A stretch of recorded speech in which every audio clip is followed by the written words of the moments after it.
En lo que continuamos, ¿qué preguntas le ha venido a su corazón en lo que están leyendo el libro, en los libros que están leyendo y en sus estudios de Génesis? ¿Cuáles han sido algunas de las preguntas que han puesto el Señor en sus mentes y sus corazones? Eh, Ánimo, ánimo, ánimo. ¿Qué son algunos pensamientos, preguntas, inquietudes, cosas que los han impresionado, cosas que no se habían dado cuenta? Cosas que el Señor está trayendo mayor claridad?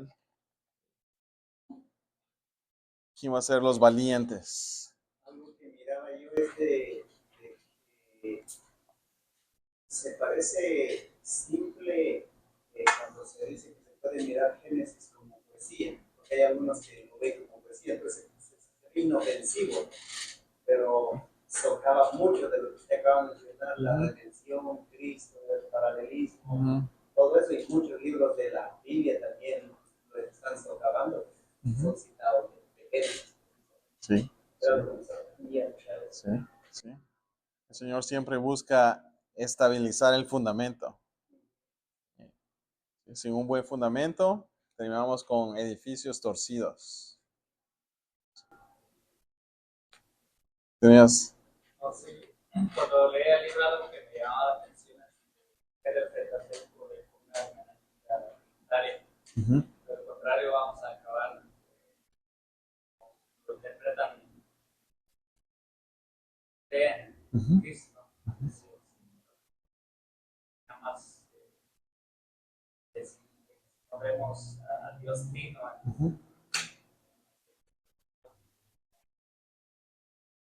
Sí, sí, Dios se mueve en la vida de en la vida de estos hombres que hemos visto. Dios está el Padre trabajando todas las cosas, el creador de todo, y de repente ves que el Señor Jesús, de una preencarnación, se aparece en las vidas de sus de diferentes hombres cuando vienen a destruir Sodoma y Gomorra, cuando Melquisedec y diferentes figuras aparecen como que el Señor está preentrando en la historia para hablar con su pueblo.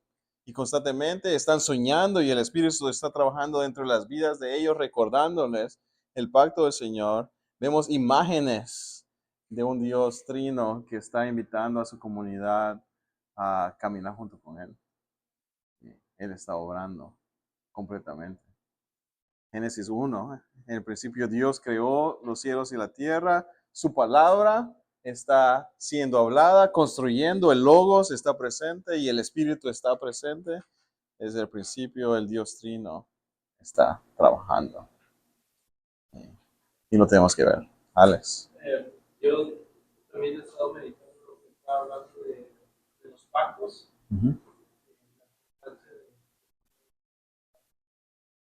La teología pactual, ¿no? Y cómo impacta realmente la vida individual, pero también familiar, y de la iglesia, ¿no? Incluso de naciones enteras, cuando entiendes que Dios quiere bendecir a su pueblo, y a la gente que reconoce su gracia, y por esa gracia busca amarlo y obedecerlo, y Dios bendice de su gracia. Entonces, en la acción de gracias pensaba en eso, ¿no? Como los peregrinos venían con esa idea que Dios nos va a bendecir, ¿no? Somos un pueblo de pacto, y si nosotros conocemos para su gloria, por esta gran redención, y Él nos va, es un Dios de pacto, sí. que es fiel y nos va a preservar, a pesar de que muchos de ellos murieron, ¿no? Sí. Pero vemos como esos patrones de estos patriarcas, ¿no? Algunos llegaron, construyeron, pero ni siquiera vieron lo que llegó, por ejemplo, a esta nación a hacer, ¿no? Ellos veían, creyendo en el Dios del pacto. Sí, nos damos cuenta que el Señor sí desea construir en nosotros estructuras más estables que agarran nuestra fe y le permiten crecer. Es bonito caminar en Home Depot y ver todas las piezas. Como hombres dice, qué bueno, aquí están herramientas, aquí están las maderas, las cosas de conexión de agua, electricidad. Muchos disfrutan caminar ahí y muchos conocen la Biblia de esa manera, saben, aquí está esa parte, yo sé la canción, los 5 libros de la Biblia son Génesis, Éxodo, Levítico, y muchos nos quedamos contentos con solo entrar a un Home Depot, a un Lowe's y decir, wow, qué riquezas hay en la palabra del Señor. Pero ser educados y entrenados en conocer más y más acerca de la palabra del Señor y conocer sus pactos es ahora no solo saber que hay riquezas, pero es saber cómo agarrar esas riquezas y construir una casa y agarrar las bolsas de cemento y excavar y construir un fundamento para crear una familia, para educar a hijos, para crear discípulos, para formar ancianos, para formar pastores, maestros, aquellos que son capaces de ir a ser consejeros de otros. La teología del pacto nos enseña a construir, no solo a admirar los tesoros, pero ahora construir la iglesia. El Señor lo marca que somos ladrillos, somos piedras del edificio. Ahora nosotros somos los templos del Señor. La teología del pacto nos enseña a construir más y a darnos cuenta, oh, el Señor está edificando algo que no me había dado cuenta. Antes solo conocía tu palabra, como decía el salmista, de oídas te había oído, pero ahora mis ojos te ven. ¿Alguien más? Tengo una pregunta. Ayer mencionó que en los pactos tiene que haber sangre, Uh-huh. pero en el pacto de obras con Adán. Para que el Señor le dice, ciertamente morirás, ¿verdad? Si peca. Y nos damos cuenta que cuando peca, el Señor lo busca y Adán se está escondiendo y el Señor no lo destruye. Pero algo sucede en los primeros 3 capítulos de Génesis y es que el Señor lo va a sacar. Ahora están escondidos porque tienen vergüenza y algo que el Señor va a hacer es matar a un animal. Y no sale, no hay versículos que hablan tanto de eso, pero dice que el Señor mata y los viste con pieles. Ha habido sangre. Antes de sacarlos del jardín, ha habido sangre derramada dentro del jardín y sus vidas, aunque ahora están ya en condena de muerte, el Señor no ha ejercido todavía una muerte completa, pero hay sangre. Y ellos no mueren, pero alguien muere a favor de ellos para cubrir su desnudez. Entonces ahí cuando vas y lees los teólogos y los reformadores, ellos comienzan a ver que hubo sangre, que ahí en esa jardín del Edén, cuando Adán falló, el Señor los viste con pieles. Los pudo haber vestido como un tamal, con buenas hojas, pero los viste de pieles. Que iba por ahí la cosa, pero pues, como el pacto viene antes y después viene la sangre. Uh-huh. Por eso se me hacía raro, porque normalmente el orden es primero viene la sangre y después viene el pacto. Sí. Y en ese caso no habían caído. Era un pacto de obediencia. El pacto, si obedecía, no iba a suceder nada más que el siguiente nivel, vida eterna. Pero no sucedió así. Uh-huh. Uh-huh. ¿Alguien más? Sí. Solo para escuchar los hermanos con respecto a la teología del pacto. Entonces, por ejemplo, es Génesis 15, podemos explicar que es la columna vertebral de lo que es la teología del pacto, donde Dios hace la preparación de su figura en la persona de Cristo. Esta serie de eventos que pasan desde Génesis 15, que con esa promesa, por ejemplo, en Noé vemos que Dios no elimina a toda la raza humana, es lo que tiene que cumplir el pacto. Entonces, estando en Génesis 3:15, es ahí donde nosotros podemos ver que ahí partimos respecto a la teología del pacto. Podemos decir que es el pasaje clave. Ahí puedes ver el pacto Cuando ves los profetas como Oseas y están hablando de lo que ha sucedido y lo que Dios hizo con Adán, comienzas a oír más acerca del pacto.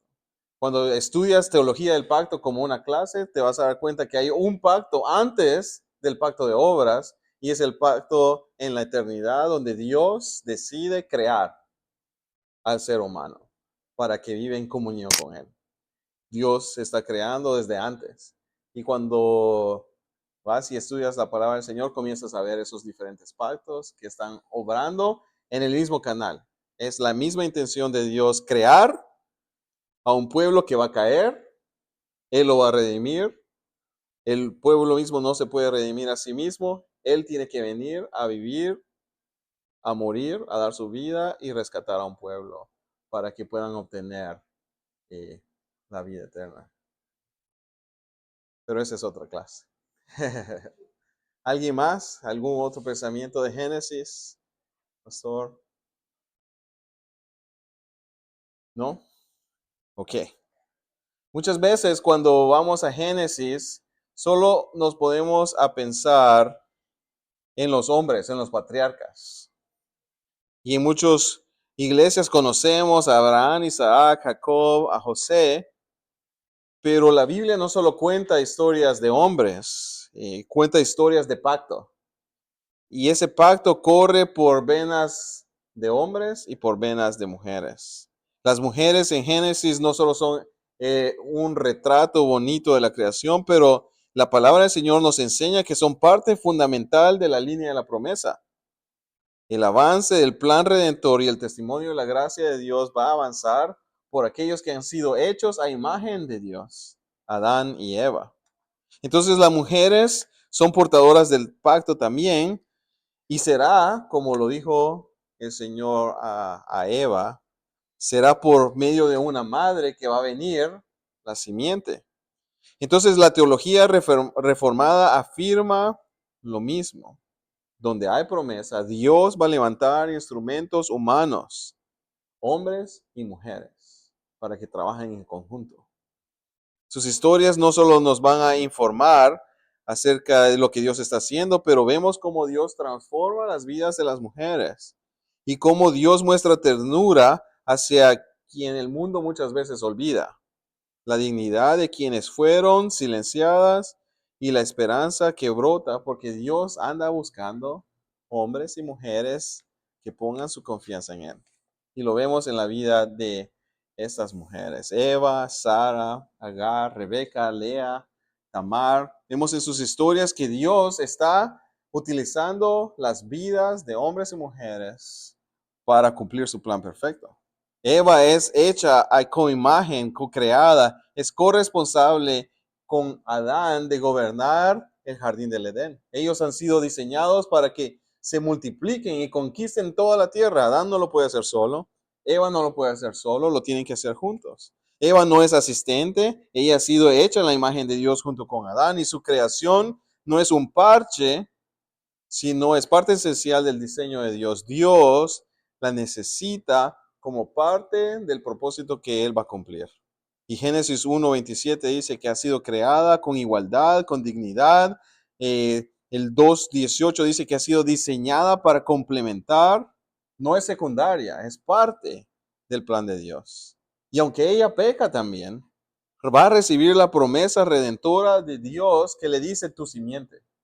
Aunque ha pecado, aunque ha también cometido el error en el jardín del Edén, Dios le da una promesa que Él no la va a dejar en pecado. Y le da la promesa: tu simiente.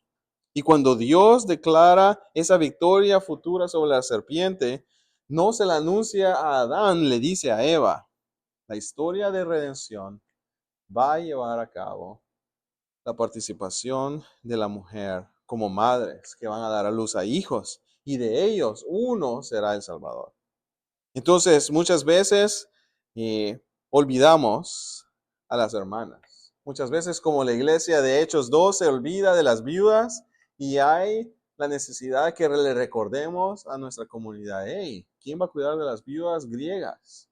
Y los apóstoles tienen que decir: es verdad, tenemos que levantar hombres calificados, que sean diáconos, para que cuiden de todo el grupo de personas. Entonces las mujeres en la iglesia no están a la orilla, sino que son parte también coherederas del reino de los cielos. Y necesitamos poner atención que Génesis no, muchos hablan de que la Biblia es machista, solo habla de patriarcas y no le da la oportunidad a la mujer de crecer, pero cuando leemos la palabra nos damos cuenta que Dios ha creado al hombre y a la mujer.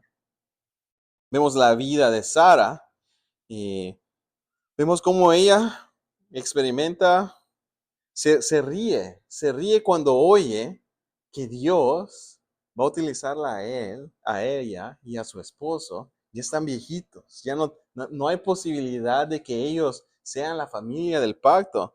Ella se ríe, pero no por humor, pero se ríe porque hay incredulidad de verdad. Ella sabe que no hay posibilidad humana de que ella pueda ser de beneficio para Dios. Ella es demasiado viejita. Pero Dios va a utilizar el dolor de su alma. Era una mujer estéril y Dios va a tomar su risa y la va a transformar. Su incredulidad y la va a transformar. Su risa se convierte en una risa redentora. Antes se reía de incredulidad. Cuando nace su hijo se va a reír de admiración. Dios es capaz de tomar algo que era imposible dar a luz y Dios trae a luz a un bebé. Y lo dice en capítulo 21:6, dice, Dios me ha hecho reír. Cuando Dios le había anunciado que iba a ser madre, ella se rió por sí misma. Pero eventualmente su risa viene de Dios. El Señor le otorga risa. Y para nuestra comunidad que carga con promesas quebrantadas, sueños detenidos, frustraciones profundas, Dios convierte nuestra burla, nuestras dudas, nuestro dolor. Él lo convierte en canto. Y comenzamos a ver que Dios va a hacer eso a través de la historia con hombres y mujeres que vivían en llanto, en desesperación, y Dios les va a traer una nueva alegría a sus corazones. Agar es otra historia. Ella es esclava y es extranjera, pero Dios la ve. Agar era una mujer esclava, extranjera, que le es dada a Abraham para que también tenga un hijo. Queda embarazada, sin protección, y ella encarna la vulnerabilidad de un mundo en pecado que está lastimando a otros. Y pueden ver que Dios la ve. Aunque Sara está siendo dura con ella, porque Sara y Abraham fueron impacientes y pecan y le piden a la sirvienta que tenga un bebé para que este sea el bebé del pacto, el Señor dice no, pero ya han pecado y van a ser un bebé. Y aunque ahora ya no es querida, es maltratada, Dios la ve primero y Dios no la va a dejar sola. Y aunque es echada de su comunidad en el desierto y cuando ella sabe que va a morir, el texto en Génesis 16 dice que Agar deja a su hijo y se va caminando unos cuantos pasos lejos porque ella no quiere ver la muerte de su hijo. Y es ahí donde Dios se aparece a la vida de Agar. Y a pesar de que había sufrido abuso y maltrato, a pesar de que tiene que huir sin destino, sabe que solo la muerte queda ahí, el Señor se le aparece, el ángel de Dios, el creador, el que no abandona la creación en vacío, se aparece y le promete, tu hijo no morirá, tu hijo será alguien, yo estaré contigo. Y en el desierto, Dios sustenta a esta mujer. Ninguna mujer en nuestras iglesias está fuera de la vista de Dios. Ninguna persona en nuestra comunidad está tan lejos de Dios que Dios no desee transformar sus vidas. Dios busca a los que están ignorados y se sienten que no tienen fuerza. Y esta es una historia de esperanza que nosotros necesitamos conocer y darle a conocer a nuestra iglesia. ¿Alguna vez se habían puesto a pensar en la historia de Agar de esa manera? Porque Dios la ve y Dios la restaura. La historia de Rebeca es la madre es muy astuta, es activa, es compleja, Anima a su hijo a cocinar, a engañar.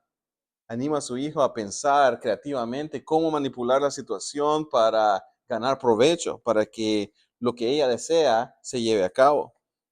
Rebeca no es pasiva en la historia, ella decide, ella actúa, ella escucha a Dios, ella trata de proteger a su hijo y vemos que Dios actúa en providencia con ella. Recibe relevación divina de sus hijos que el menor va a ser el mayor y que el mayor va a tener que servirle al menor. Y ella se involucra en saber, eso es lo que Dios ha dicho y voy a buscar la manera en la que vamos a hacer vamos a trabajar para que Dios cumpla su plan perfecto. Y aunque no siempre actúa bien, aunque hace muchos errores, la historia confirma en las escrituras que Dios utiliza a instrumentos imperfectos para cumplir su plan perfecto. Que ella le escuchó al Señor y le creyó, y aunque lo hizo de maneras imperfectas, el Señor utiliza su imperfección para llevar a cabo la historia.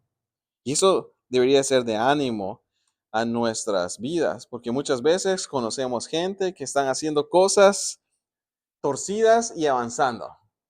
Pero el Señor desea rescatar, restaurar, renovar nuestras vidas y utilizar nuestros errores para el bien de nuestras propias vidas, para que lo conozcamos. Vemos la historia de Raquel y Lea, siempre viven en competencia, en dolor. Y en Génesis 29 vemos las historias de hermanas. Ahí hay un error, ok. Vemos la historia de hermanas marcadas por rivalidad, celos, infertilidad, injusticia, anhelos. Las dos se van a casar con el mismo hombre. Raquel es amada, pero estéril. Lea es fértil, pero no es amada. Y ambas son escuchadas por Dios y la historia dice que Dios las escucha. Ahí en medio de sus circunstancias, ellas que nacen en la tribu de Israel han sido incluidas en la línea mesiánica. Ellas van a dar a luz a Judá y a José. Dios obra incluso en hogares fracturados, en comparaciones dolorosas, en corazones divididos. La gracia de Dios construye naciones con mujeres que están clamando, diciendo, Señor, ayúdanos. La vida no está sucediendo como esperábamos. Pero Génesis termina con una historia bien difícil, la historia de Tamar, una historia sexualmente rota, y sin embargo Dios utiliza la historia más ignorada en Génesis, muy difícil de predicar, y Dios la utiliza de una manera redentora. Y en Génesis 38 aparece Tamar, una de las historias más incómodas. Y ustedes pueden hablar con los profesores de predicación. ¿Cómo se predica esto? Y dicen, dáselo a tu interno, dáselo, haz un domingo especial y te lo saltas. Tamar aparece en la historia más incómoda de la Biblia. Hay traición, abuso, injusticia, maltrato, llanto. Pero a pesar de que esta es la historia de Tamar, Dios incluye el nombre de Tamar a esta mujer en la línea de genealogía del Mesías. Cuando ustedes se van a ver la genealogía del Mesías de Lucas y en Mateo, ¿quién aparece en la historia como un nombre de los que fueron padres y madres? Aparece la historia de Tamar. Dios incluye la vida de esta mujer. Los hombres querían esconderla, la esconden, pero Dios la va a redimir. Lo que parece irreparable, Dios la injerta su nombre en la historia, aunque en el mundo y en su contexto su vida ya no tenía futuro. El Señor dice, ella es parte de la genealogía de Cristo. Y que estas son buenas noticias para nuestra comunidad que vive muchas veces marcada por eso.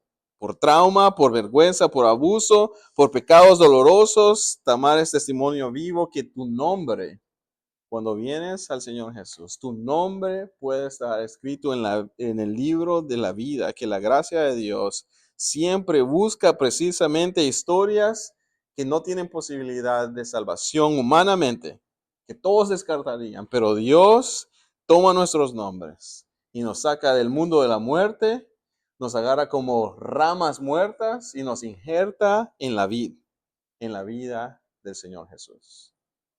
Génesis nos enseña que hombres y mujeres que caminan en el pacto de Dios, no van a avanzar por su fuerza, no van a avanzar por su mérito, no van a avanzar por perfección, sino que van a avanzar por la gracia de Dios. Dios mira y conoce al invisible, al herido, y Dios les da una palabra de pacto. Les dice el creador de los cielos y la tierra, el Dios de pactos que siempre los va a cumplir y va a cumplir sus propósitos. Él es capaz de dar vida y vida abundante. Cuando vemos Génesis, vemos esto.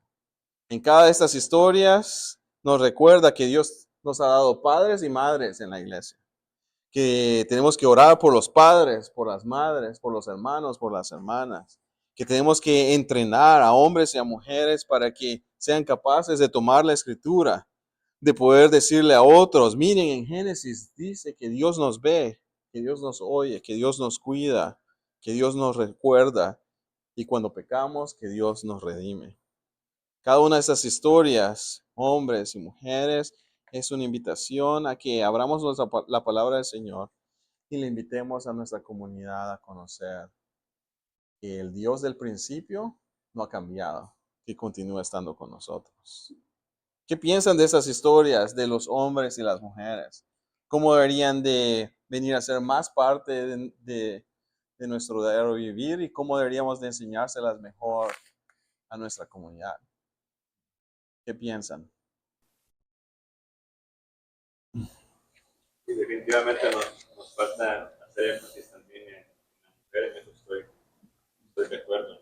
A veces relegamos a las mujeres en segundo plano y Génesis que está bastante bien. El hermano Julio Benítez nos compartió una vez de Lea y nos dio una predicación sencilla, pero bastante interesante. Y pensando ahorita en esto, digo, wow, realmente deberíamos de hacer también un estudio sistemático tal vez con las mujeres de nuestra iglesia e ir viendo cómo es que el Señor obra y usa y salva y redime a esas mujeres que han sido tan por su pecado y por distintas circunstancias que el enemigo mismo las ha arrastrado, las ha llevado a que se sientan inferiores o menos de lo que realmente son y que puedan encontrar en Cristo verdaderamente su identidad como elegidas, como coherederas de la gracia del Señor. Sí, amén. Aquí, si ustedes saben, Proverbios 31, todos usamos Proverbios 31 para hablar de la mujer idónea, pero me gustaría que vieran Proverbios 31, si tienen sus Biblias, los llevo ahí. Esta es una nueva Biblia, así que no la conozco muy bien. Y interesante que muchas veces nos enfocamos en Proverbios 31 para solo hablar de la mujer idónea. Pero Proverbios 31 comienza con Lemuel hablando. Y Lemuel nos recuerda una cosa. Y dice, las palabras del rey Lemuel, la profecía con la que le enseñó su madre. Cuando somos recordados en Génesis que Dios crea a hombres y mujeres a la imagen y a su semejanza, y que los invita a ser hombres y mujeres de pacto, el hombre y la mujer van a impactar a la siguiente generación. Cuando llegamos a Proverbios, el rey está recordando. Imagínense a un rey que ya ha vivido, que ha gobernado y que ahora lo están entrevistando. ¿Cómo lograste llegar a ser un rey capaz de gobernar a tu nación? Y es aquí donde el rey comienza a recordar las palabras del rey Lemuel, la profecía que le enseñó su madre. Su madre viene y le enseña la realidad de qué tipo de hombre él tiene que ser. Él tiene que venir a ser un hombre que no es dado al vino, que no es dado a una vida desenfrenada, pero es un hombre que es dado a buscar, versículo 8, abre tu boca por el mudo en el juicio de todos los desvaliados, abre tu boca, juzga con justicia y defiende la causa del pobre y menesteroso. Aquí el rey está recordando la influencia de su madre, que lo ayudó a ser formado como un rey capaz de vivir una nueva vida, de vivir una vida de la creación de un imperio donde él no iba a estar bebiendo, que él iba a buscar la justicia, que él iba a buscar crear un ambiente donde Dios fuera honrado. Y es este hombre que aprende a encontrar a la mujer virtuosa. La madre le enseña a un rey cómo venir a ser un rey, y este rey entonces es capaz de entender quién es la mujer virtuosa. Y esta mujer virtuosa viene a reflejar las cosas que su madre le había enseñado. Una mujer de la palabra, una mujer capaz de entrenar a sus hijos correctamente, una mujer capaz de crear espacios donde la palabra del Señor va a reinar. Entonces, cuando entendemos que Proverbios 31 es la memoria de un rey, recordando la influencia de su madre y cómo su reino vino a florecer y le llevó a ver y encontrar a una mujer que vino a ser la reina.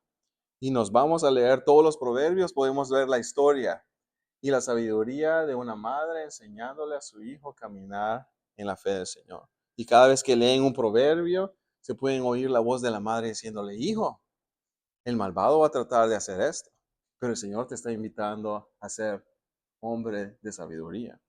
Cuando leemos Génesis, oímos que Dios es un Dios de pacto, llamando a hombres, a mujeres, a poner su confianza en su palabra. No es solo arqueología, pero es un mapa. Génesis es un mapa espiritual para nuestras vidas, que caminamos en dos mundos. Somos peregrinos y extranjeros, pero somos ciudadanos del reino.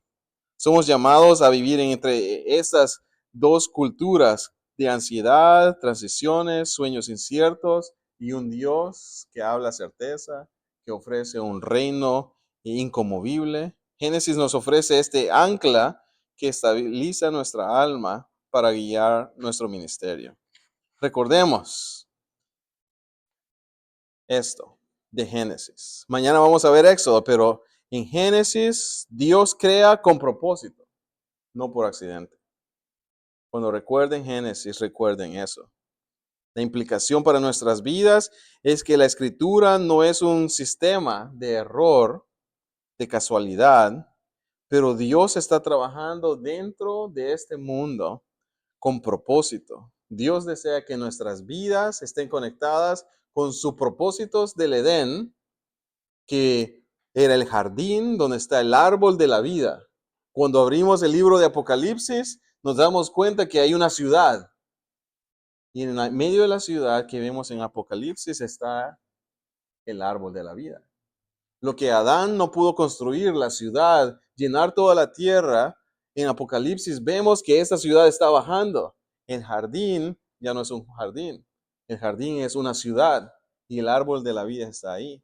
Lo que el primer Adán no logró construir, el Señor Jesús lo ha ido a preparar. Jesús le dijo a sus discípulos, yo me voy a preparar un lugar para que donde yo esté, ustedes también están. Cuando vemos Génesis y vemos que esta palabra es verdad, nos damos cuenta que cuando leemos su escritura, entonces nos damos cuenta, ahí está lo que el Señor está prometiendo. El cielo, la ciudad, la nueva Jerusalén descendiendo, la ciudad que el Señor ha ido a preparar. En medio de esa ciudad está el árbol de la vida. La vida, entonces, Dios tiene un propósito y no es un accidente. Y la vida del inmigrante no es una vida sin rumbo. Dios dirige los pasos, Dios llama, así como llama a Abraham. Ven en pos de mí. Ven y camina la visión que yo tengo para ti. Ve y yo estaré contigo. Nosotros somos llamados en Génesis a vivir de esa manera, a oír su voz, a caminar en pos de él. Génesis nos enseña que el pecado es real, profundo, universal, y que si no encontramos la solución contra el pecado se multiplica. Lo vemos desde la historia de Caín, Noé, Babel. La Biblia muestra el problema humano. Siempre se multiplica. Necesitamos la promesa del Señor. Y la promesa viene en Génesis 3:15. La gracia es más antigua que la maldad. Adán y Eva no han ni salido del jardín, expulsados, y la promesa de la gracia llegó. Y nosotros somos llamados como iglesia a caminar en esa promesa. Aunque vivimos en un mundo incierto, lleno de pecado, Dios es capaz por medio de nuestro Señor Jesucristo, de traer perdón y renovación.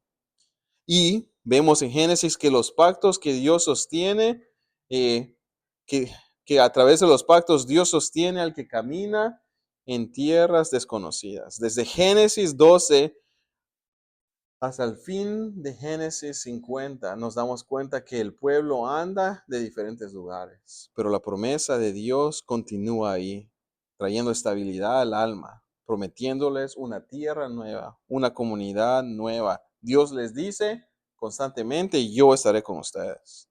En Génesis aprendemos que la familia de Dios no surge de gente perfecta, sino de gente que ha sido amada por Él, que ha sido renovada por Él. Familias rotas, matrimonios en conflictos, jóvenes confundidos, historias difíciles. Ninguna de estas ha sido estorbo para el Señor. Dios elige y su gracia es vertida. También vemos que Dios ve al afligido antes que al poderoso. Desde Agar en Génesis 16, Dios ve a los que han sido ignorados y los encuentra. A los suyos viene y los suyos no le reciben. Y le dice a sus discípulos, cuando vayan, inviten a los que hemos venido a buscar. Y si no vienen, vayan a invitar a otras personas. Y si no vienen, vayan y encuentren a los invisibles, abajo de los puentes, en las esquinas. Invítelos a hacer. Somos llamados a invitar a los vulnerables, a los trabajadores, a los que están escondidos, a los que están invisibles. Somos llamados a invitarlos y decirles que Dios los ve. La providencia de Dios gobierna el sufrimiento. Desde Génesis vemos que hay sufrimiento en la vida del cristiano, pero Dios usa todo lo que el enemigo ha intentado para destruir nuestra confianza en el Señor y lo va a usar para el bien. Y finalmente, vemos en la historia humana, puede parecer caótico, puede parecer que hemos perdido el rumbo, pero Dios siempre está presente, agarrando lo que parece caótico y redimiéndolo. Desde Adán hasta José, la narrativa de Génesis es una sola. Dios escribe una historia mayor que las noticias del día.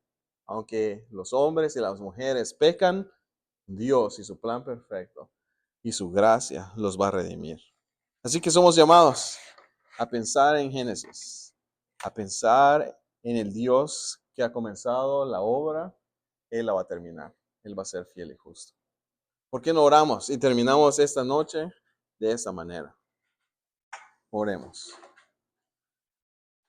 Señor, te damos gracias que en estas pequeñas horas, Señor, nos permites abrir el libro de Génesis y ver la grandeza de un Dios que crea de la nada, de un Dios que elige amar, de un Dios que elige restaurar aun cuando fallamos, de un Dios que decide perdonar enviando a su Hijo. Te damos gracias, Señor, porque podemos ver en las historias, en las personas, en Génesis, que tú no los escogiste porque fueran perfectos, pero a pesar de su imperfección, tú decidiste por tu gracia elegirlos para que fueran vasijas de barro, gente que pudiera llevar agua viva dentro de ellas para darle a conocer al mundo que tú tienes un plan perfecto, que hay un camino de redención y de salvación. Te pedimos, Señor, que nos permita ser hombres y mujeres que aman tu palabra, que confían en ella, y que al correr a tu palabra encontramos aliento para nuestras vidas, ánimo a nuestros corazones y palabras de vida a nuestra comunidad. Permítenos amar tu palabra de tal manera que podamos correr sobre ella y darla a conocer al mundo a nuestro alrededor, para que ellos entiendan que el mismo Dios que creó los cielos y la tierra es capaz de recrear sus vidas con esperanza. Llévanos con bien, Señor, y permite que esta noche podamos descansar esas promesas que das a través de tu palabra. En paz me acostaré y asimismo dormiré, porque tú eres fiel y justo de darnos descanso, Señor. Gracias, y permítenos aprender el día de mañana acerca del Éxodo, cómo tú eres capaz de libertar, de redimir a un pueblo que vive en esclavitud. Llévanos con bien esta noche. Te lo pedimos en el nombre de Jesús. Amén. Feliz noche. Que sueñen con los angelitos.